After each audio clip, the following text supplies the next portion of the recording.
may be discussing, we may be having some discussions with Maduro, and we'll see how that turns out. They would like to talk. All right, President Trump addressed the situation in Venezuela right there last night in a gaggle after landing back in our nation's capital, considering talks with the country's president, Nicolas Maduro. There's a couple things happening here. There's reports that a U.S. strike on the South American nation is, quote, imminent. And also, about an hour before President Trump made those comments on the tarmac, this was the post from Secretary of State Marco Rubio. It came in at 5:38. State Department will designate Cartel de los Soles as a foreign terrorist organization headed by Maduro. The group has corrupted the institutions of government in Venezuela and is responsible for terrorist violence and conducted by and with other designated FTOs, as well as for trafficking drugs into the United States in Europe. Timing is interesting on a Sunday night, why that designation was made. I'm pleased to bring in our panel. She is a national security analyst, Brigitte Gabriel. She's also the chairwoman of actforamerica.org and the author of the best-selling book. You see it right here on the screen, Rise. And pleased to have national security expert Glenn Ignacio, retired Air Force Special Operations Commander. So the timing of this, the post from Secretary Rubio, I'm going to start with you, Brigitte. We know that the Mexican cartels have been designated as FTOs.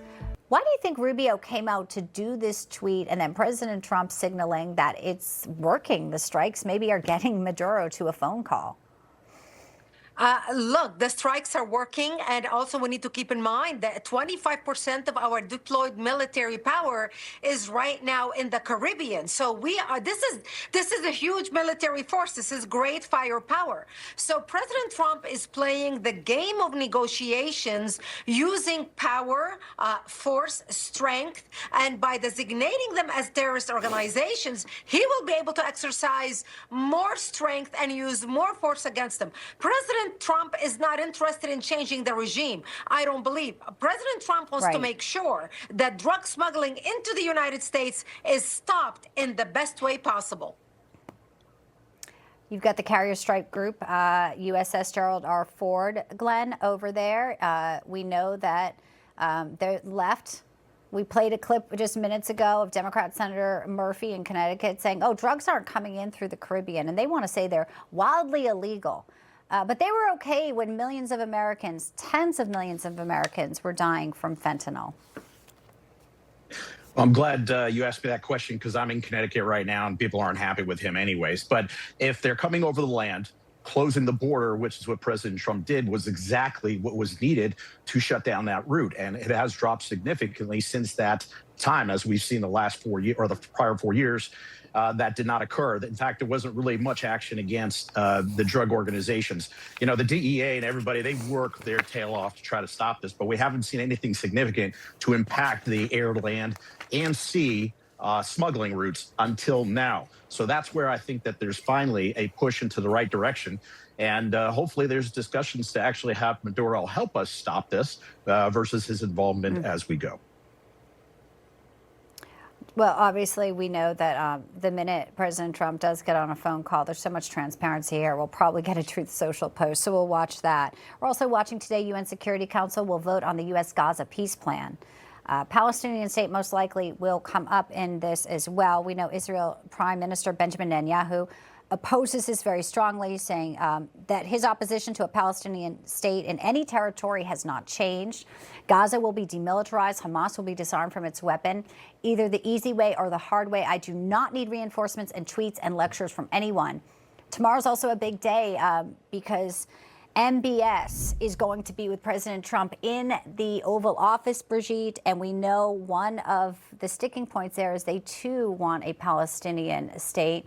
But they want a lot more from the United States, including security guarantees. So it'll be interesting to see how President Trump, who has a great relationship with MBS and Saudi Arabia, all the economic developments, kind of cracks this, because this is going to be a difficult one. Your take? It is difficult, but it is possible to happen where Saudi Arabia can join the Abraham Accord under this presidency of President Trump. As a matter of fact, I think President Trump wants to seal the deal by bringing Saudi Arabia, using his friendship with MBS to bring Saudi Arabia to the Abraham Accord. Saudi Arabia, MBS wants to establish himself and build his reputation on the world stage, especially after the assassination of Khashoggi back in 2019. He wants to come back as a big player.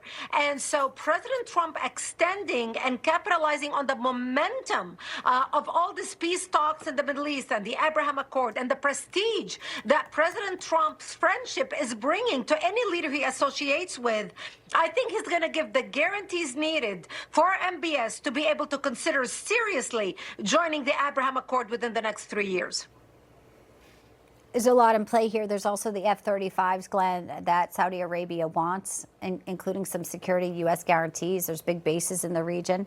Talk to us about the potential for that also being used as leverage there if they want these jets, what it means to have Saudi, recognize Israel and Abraham Accords, but also some more normalization and stabilization in the Middle East, and how MBS will be able to kind of, in a way, I guess, do what his major goal is, which Brigitte said, come across as a player, but also could be a major, again, once-in-a-generation opportunity for the Middle East to be reshaped.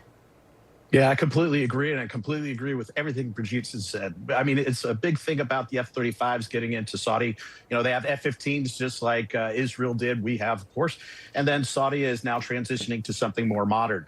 Now, Netanyahu is not really comfortable with that unless that Saudi becomes part of these accords. But it really doesn't matter at this point, because with the Saudi-American or U.S. relationship, it's rather significant. The F-35s, to have them become an official ally of the United States, which Congress has to actually acknowledge.